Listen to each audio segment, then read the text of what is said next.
So here we have 25.47 y squared equals blank n squared. So we need to change the units from y to n. So how do we change from y to n?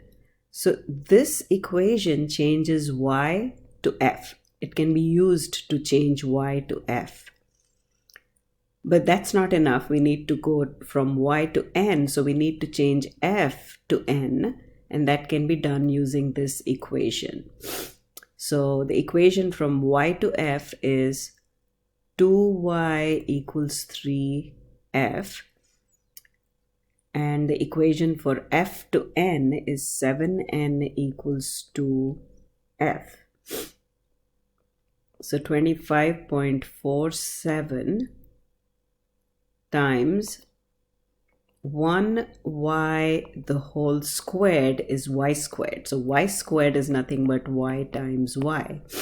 So it's like 1y the whole squared. So all you have to do is change y to n and then at the end of the process square it. So first let's change y to f. So we multiply 1y with 3f over 2y. We want the 2y in the equation to be in the denominator. So that way we cancel the y's. And now the y's have been changed to f. So the unit is now in f. Now we need to change f to n, which means that 2f must be in the denominator. So that way the f's cancel. And then, of course, at the end, we square just the y. Leave this alone. So 25.47 times 1 times 3 times 7 divided by 2 times 2 the whole squared.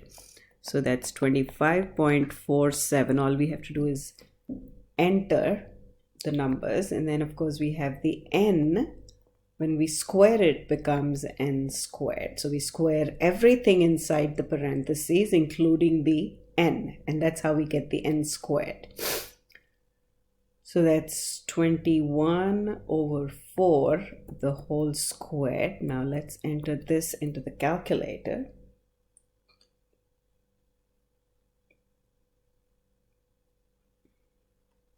So 25.47 times, in parentheses, 21 divided by 4 squared is equal to 702.016875 n squared. And now we can round it to 2 decimal places and we get 702.02 the whole squared.